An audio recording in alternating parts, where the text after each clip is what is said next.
You don't have to listen to today's episode of The Ron Van Dam Show, but my friend Lenny said that his girlfriend Melissa heard from her best friend Janet that Ron is giving a pop quiz right after the show. And no, you can't copy my answers. You're listening to The Ron Van Dam Show on New England Broadcasting.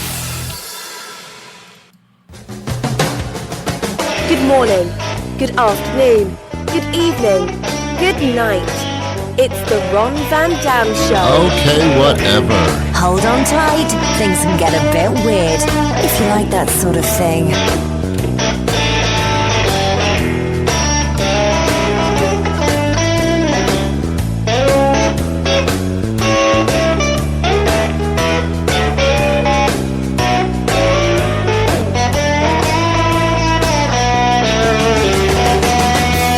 Hey, welcome to the program. It is the Ron Van Dam Show. I am one of the people in the title.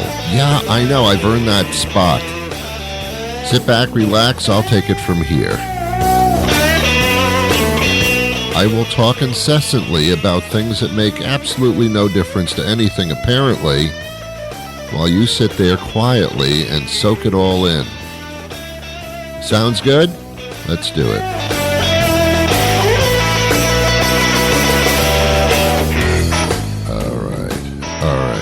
Hey, come a little closer to the speaker. Come on, I won't bite. Come on, get close. Oh, yeah, that's it. Little higher, little higher. Oh, yeah, that's the place. Thank you. Welcome to the show. How are you on this fine, what day of the week is this? Quick, Wednesday? Yeah, oh, it's the middle of the week. Oh, that's nice. So what? So what? We're halfway through the summer just about. What is this, the 20-something, right? 24th of, I don't know what it is. They're just numbers to me. It's the 24th of July. We're really getting to the center of the universe here. For kids who go to school, sorry to say, you're more than halfway done. Yeah, you got one more month coming up, and some of you going back to school at the end of August. So, you know, that's too bad for you, but I had to go through it, which means you have to go through it too. No reason you should get off, no, you have to go to school. You have to sit in a classroom, stare at the clock, and listen to somebody talk for an extended period of time about things you totally don't care about, yet you'll be tested upon it. You know, I didn't mind school all that much because if I wasn't listening, I could draw pictures on a piece of paper, and when I was growing up, they called it doodling. Now I think doodling is more of a sexual connotation. I'm not really sure, so forget I said that. And I'd stare at the clock, and that's how I learned about time. My greatest knowledge coming out of public school was learning how clocks work. This was incredible, the knowledge I picked up. Also, I found out by going to public school for 12 years, plus, I guess, I don't know. Do you include kindergarten in public school now? Yes, I don't even know. I'm not up on that stuff.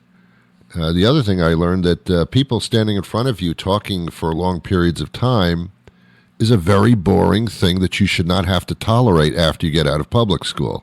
I learned that too. Don't tolerate people talking at you anymore.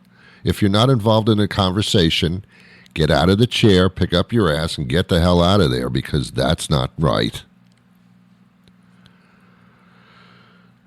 These TED Talk things, I don't even know who Ted is. I don't know why Ted does this. Even Bob Talks or Sally Talks would still be boring to me. Get off the stage. Let me out of here. Public school, to me, was, practice for being a hostage. What's it like to be kidnapped, abducted, and have to sit in a room for over an hour and listen to somebody talk? That's what it's like. It's probably a little worse to actually be abducted. I don't know. Sorry. Hey, if you've been abducted, I did not mean to insult you or make light of what you went through, and I do apologize for that. This is ridiculous now. This is ridiculous. Did not like public school. Nothing. Nothing about it. Nothing about it that I like. Nothing. I learned things that I never had to put to use at all in my life. I learned how to write my name in what they called cursive, which doesn't mean you start saying bad words. It was like writing in script kind of thing, the kind where you sign something but you can't read what you just signed. There's a way to do that. Those were entire classes and years that they taught me how to write in script, pretty handwriting, not printing, but handwriting.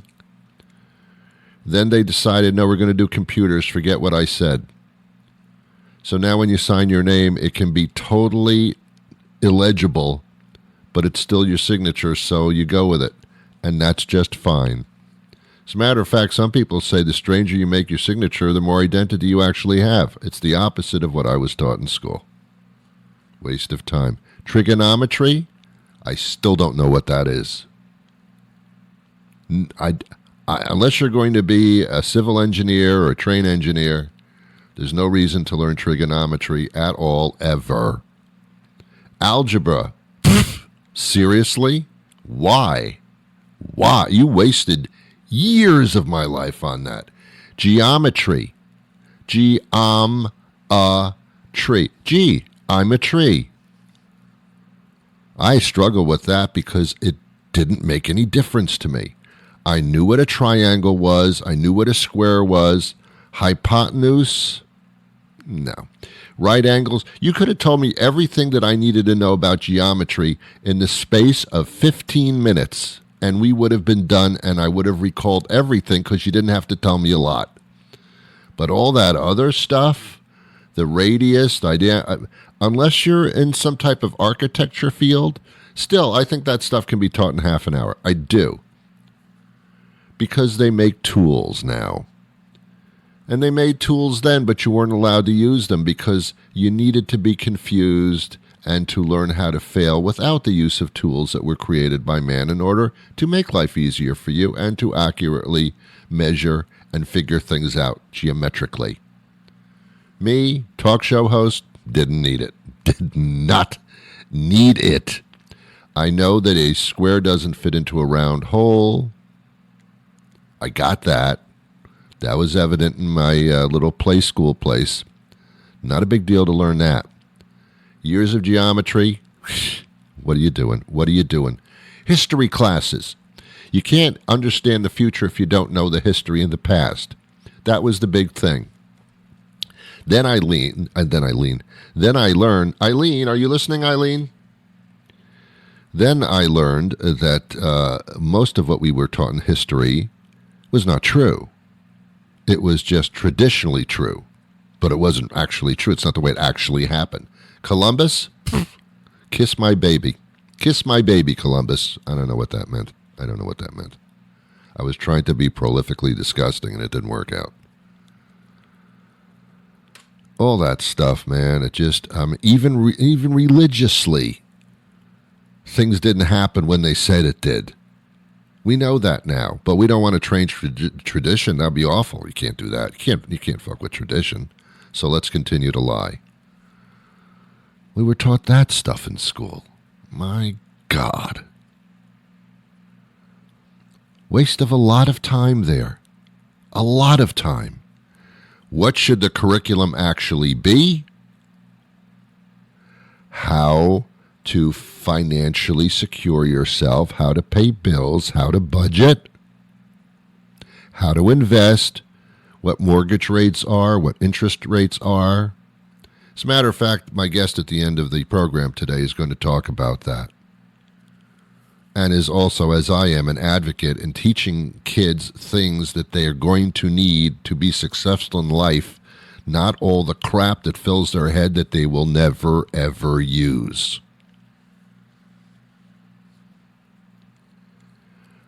I had to take a foreign language in middle school, junior high school, whatever you want to call that thing. In high school, I chose French because it was a language of romance, and I figured, all right, I'm probably going to have sex someday, and I'm probably going to need to be romantic and sound like I am, so I'll do French. French is not the language of the universe. Spanish seems to be. I don't know. I'm not sure. English is, actually, and I speak that rather well. Rather. So I did French. I did French for 3 years because I had to. I know some words. Never had to use them. If I had traveled to France, that would have come into play, but I could have picked that up knowing that I was traveling to France. I could have gotten the same education in about a month. Waste of time. Waste of time, time of which, according to what I told you, I am an expert on by staring at the clock incessantly for 12 years. Why don't they teach things in school that people are going to encounter all the time? Like how to curb your enthusiasm, so to speak. How to stay away from addictions. How not to be obsessive about things. Learning about drugs and the evils thereof, and some of the benefits of some medications. Teach medical stuff in school. Medical should be a definite course. You can save somebody's life by learning medical stuff. You can save your own life. You can learn how to eat healthy. Oh, Ron, they teach that in school. No, they intimated it's like an education on the side, but nutrition is like key. It's like number one. If you want to live a long life, there's a lot of shit you should learn. Let's teach that. How to get along with people. They never taught that, and I never got it. I still can't figure that one out. Teach how to get along with people. How to tolerate other people that you find to be obnoxiously horrible, but yet have to share the planet with them. How do you do that? Teach me that. Teach kids how to learn, how to enjoy reading. Teach kids culture. Culture. Classical music. Appreciation of all music styles. How to read music. How to play music. Make instruments mandatory. Not languages, instruments. That will calm the savage beast, which is you, by the way. You're the savage beast. There's so many things that could be taught in school, but it's not taught. It's just the old subjects, reading, writing, and arithmetic. The three the computers do for us now. Hell, there are apps on my phone that'll do everything. I had to learn the Dewey Decimal System when I went to a library when I was a kid. Dewey? Decimal? System? Libraries? When were you brought up? No, our phones tell us everything. The master class of Alexa. Who are you kidding? We don't need that stuff anymore. You wasted my time. You wasted my childhood teaching me stuff I never had to know. Am I angry about it? You know, I can't be, because you didn't know that this would have happened. You didn't know that artificial intelligence would take over the planet. You didn't know that. You didn't know how technology was going to progress to the point where you didn't need to know all this stuff. And if you wanted to know it, you could get it like in 2 seconds, as opposed to some person standing in front of a classroom for an hour and a half. Things have changed. So, did the educators know that then? No, they didn't. But what? You know what? They know it now. Calculators are everywhere. It's good to have a general knowledge of 2 plus 2 and 7 times 7 and some minor division and multiplication, that kind of stuff. It's good to know that. But do you have to? Not beyond that, not really. Because we have calculators all over the place. It's fun to figure out the tip at a restaurant. How much should I tip? 20%, 25%? Let's see, what does that come out to be? If I add that to the check, what would that be? Well, that's fun to do. But you don't have to. You can whip out your phone. It'll tell you in 2 seconds. There are tools for everything now, so we don't have to know everything. Is it bad for our brain not to figure things out? Yeah, it's probably bad, but we play video games. We have all kinds of things in life that tease our brain and make us figure it out. If I get on the highway and it's the mile marker says 30.2 miles, and I know that my exit is like 20, then okay, I can do 20 minus 30, and okay, now I can figure out. That's fun to do. What else are you going to do with your head when you're driving a car? But you don't have to. They tell you everything as fast as you want to know it with technology. Makes life kind of boring. Yeah, it does. Yeah, it does. But it doesn't separate the smart from the idiots anymore. That's the problem, too. You got to exercise your brain. That's pretty much it. You got to exercise your brain. You have to do things that are exercisable for your brain. Do crossword puzzles or something like that. Play your little video games and do some trivia things. You can exercise your brain in 1,000 ways. And there are computer programmers. They're incredibly smart. They are making the programs for the stuff that you really shouldn't have to know anymore and that the computer does. They have to know that stuff. Those are incredibly smart people. There are incredibly smart people still around. It's just that they hide themselves by being incredibly stupid. So my guest today is an advocate for changing the school system in the sense that children and students need to be taught in public school how to handle their lives, because it's going to happen, and you need to know that.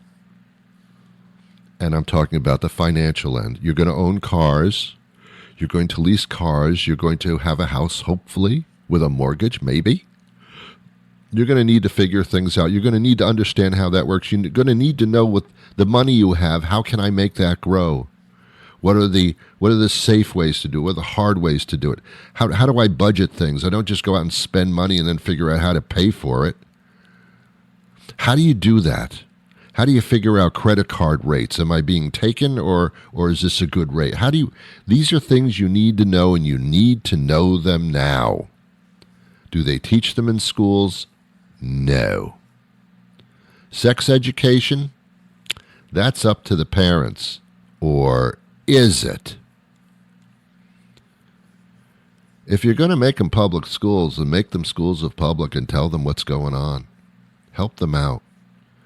Because kids will be vastly interested in the things they need to know to have a successful life. They'll sense that they want to know that stuff. If you're going to stand there and talk about Columbus and the 3 ships and how he discovered America pretty much after everybody else did, you're wasting their time. You're wasting their time. Put together a YouTube video, show them that. Because a lot of that stuff you can learn in like 6-7 minutes. Not an hour and a half. And school curriculum, they don't know what they're doing.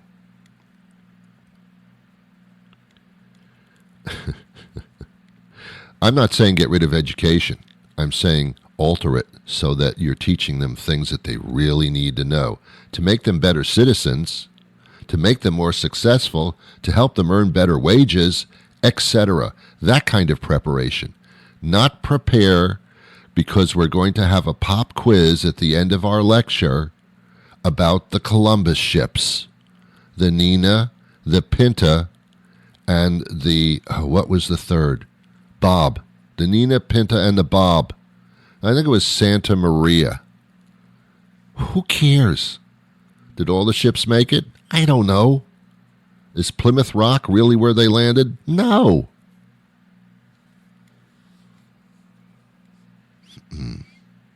Also, if Columbus was a real asshole, I don't think he should deserve being taught about. I think that should be the punishment for Columbus. If you're going to be abusive and some kind of schmuck, we don't need to talk about you. We'd rather forget that you existed. I don't care what you did. Little hint to our political leaders, by the way. Hey, let's talk politics for just a minute, and then not. Okay. Oh my God, this presidential race has become kind of nice now. Instead of two old men knocking each other down like they did not long ago, like 4 years ago, we have a person who actually is a middle-aged person who brings some new visions. Now we just have one old schmuck. We're getting down to it. This is happening. Finally, we're hopefully going to have a female president. Isn't that wonderful? Yes, it's about time. Are you kidding me? Are you kidding me? I'd make her president just based on that, but she happens to be an intelligent, well-seasoned, great speaker. She smiles. She looks at the future. What a refreshment that is. What a refreshment. Someone who wants to build instead of destroy and knock down. Whoa, that's nice. And she's young. Not too young, not too old. Like the Three Bears fable, she's just right. I like it. So I'm happy. I don't know what the outcome is going to be. I'll be happier when I can put my finger on that. Otherwise, and anyway, it's going to be a tumultuous November. And it's going to be an impossibly horrible a few months after that as the reactions come in. So one way or the other, I would definitely find your nearby neighborhood liquor store and set up a relationship. Okay, we're going to take a break. When we come back, my guest is going to talk about teaching these kids in school how to have a successful life financially. And like it or not, that's pretty much the way it actually is. So let's get to it. Let's start opening our eyes, shall we? Okay. Oh, man. You know, we're hiring here at New England Broadcasting, and we're proud to say that. Is this something you'd like to do for your future occupation? Probably not. Are you looking for a career in the fast-paced world of radio and podcasting? Good news, New England Broadcasting is now hiring. That's right, you could have a chance to work with 30-year broadcasting icon Ron Van Dam on his Daily Show and all the other fine programs on New England Broadcasting. Immerse yourself in the non-stop action of a broadcasting career where every day you'll be responsible for things like warming up Ron's coffee, getting more coffee, cleaning unspeakable schmutz off microphones, semi-regular toenail and ear hair trimming, checking the dryer to see if Ron's underpants are toasty warm, helping Ron into his toasty warm underpants, telling Ron he sounds good, checking to see if Shanahan is sober enough to do some bits, reassuring Ron that you're not lying, he does sound good, unclogging the studio toilet, yes, every day, fending off Ron's fan, intermittent waxing, and taking calls from Ron's exciting guests, from that lady who wrote a book on diseases only frogs get, to the D-list celebrity who's thrilled to be the official spokesperson for the American Nasal Impaction Society. You might be wondering if you're right for the job. Qualifications include an unironic interest in radio, knowing who Ron is in the first place, a tolerance for supernatural levels of flatulence, and at least 1 year of experience in dealing with grumpy old people who talk to themselves. If that sounds like you, your future is waiting at New England Broadcasting. Sonja Williams joins us now. Thanks for being with us today. Thank you so much for having me. I'm glad to be here. Sonja, you're going to give us some guidance. It's a kid's guide to life choices. This seems like a fairly important and interesting subject. You've been doing this for a long time, I understand. Well, I've been doing a couple of things for a long time. My undergraduate degree and first career was in accounting, and my second career was human resources, diversity, equity, and inclusion. And I decided that I would take some experiences that I had as an accountant and put them on paper in the form of the book, The Kid's Guide to Life Choices. I chose that age group because I have lots of nieces and nephews and some other kids that I've mentored, and I noticed that they don't understand a couple of things about money. First, that it does not grow on trees, as their parents have probably told them. And secondly, they don't realize that money is emotional. So a lot of the choices that they make around saving or spending has to do with their emotions. This is a subject that isn't really extensively taught in public education school curriculums. I wasn't taught that. If my parents didn't know about it, and a lot of parents don't even do well with that, where would you get it from? And I guess that's what the question is. Where would I actually get the book, or where would a child actually get that kind of information if their parents don't tell them or don't do that well, and schools don't teach it as a rule? Then I guess there's no place they get it other than making mistakes and finding out that way. That is absolutely correct, and so that just is a vicious cycle.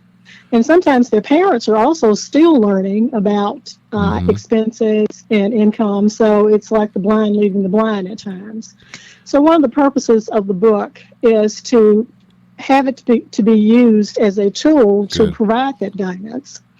I center the book content around different examples or situations that kids may encounter. Generally, it comes as puberty sets in, when the people start looking at the things that they really want. Right. The big car, the big house. Some people want lots of kids, a big family, and it's like, well, there's a cost to everything.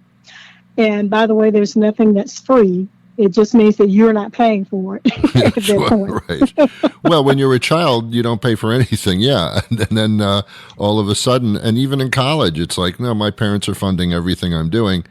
And then college is over, and it's, oh, my God, this is different than I thought it would be. Yes, it is. Yeah, because, this is, we live in a country where finances are kind of everything. Bills have to be paid. You got to live somewhere. You got to eat. It's, and yet, as we said, it's not really taught to that extent.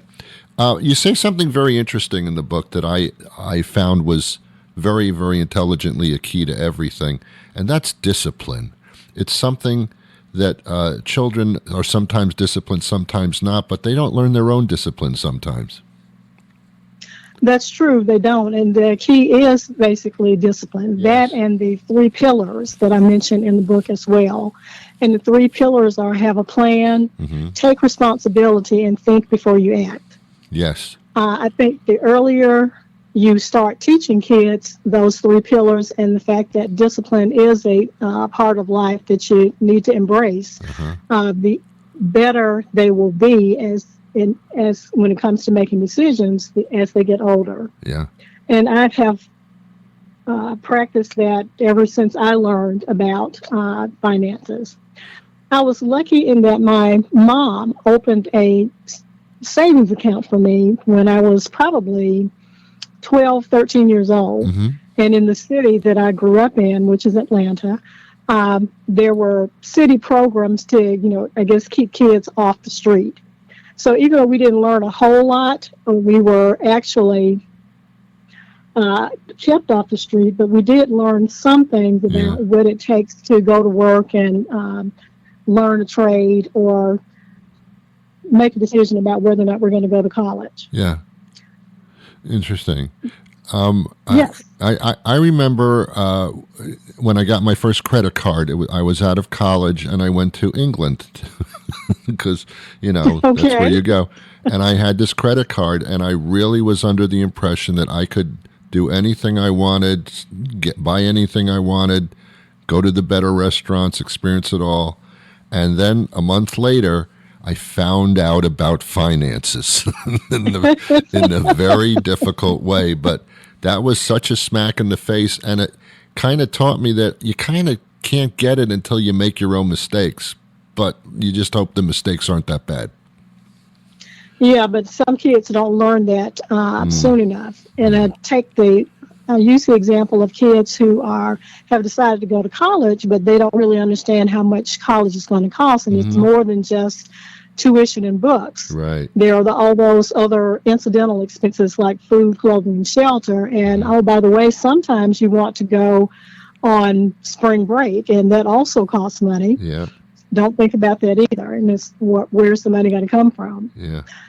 One of the other things I want to impose upon kids is to run away from illegal activity. Mm-hmm. There are so many honest ways to make money that there's no need to go and do anything illegal, because you don't want the police to be your best friend in that respect. Yeah. You know what concerns me is gambling, because now that gambling is legal in most states, and there's casinos all over the place, and now you can bet on apps, these television commercials for those things. That seems to be like,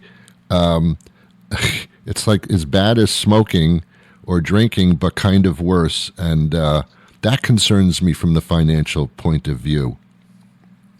Yes, because one of the questions that I ask kids when I've taught this a little course that I have to them is, how much money is a lot of money to you, and what are you prepared to do to get it? Yeah.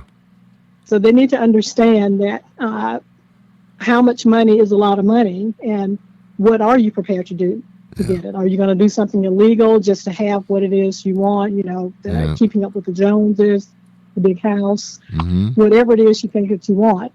And discipline does play a big part of that. So it's really, really, really important for kids to understand discipline at an early age. Yeah. And as I said, as they get older. Yeah. Ideally, it would be great if parents expose their children to their, well, I was going to say checkbook, but I don't know if they have those anymore. I do. But expose them to their expenses and their income, and to show how that has to balance.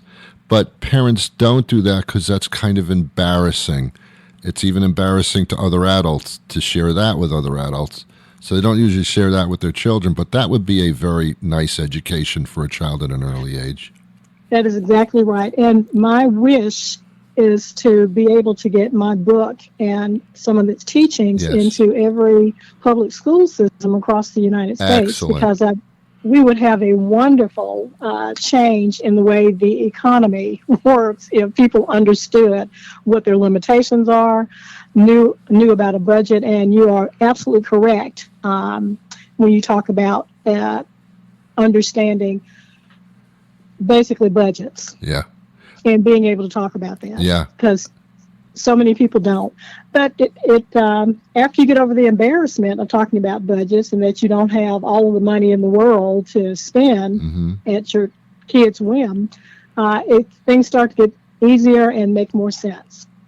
So if there's any way that I could get into the school systems to help it become a part of their curriculum, that would be great. Amen. The book is a quick read. It's good for kids, and it's also good for their parents to use as a guide in introducing the topic to their kids. Yes.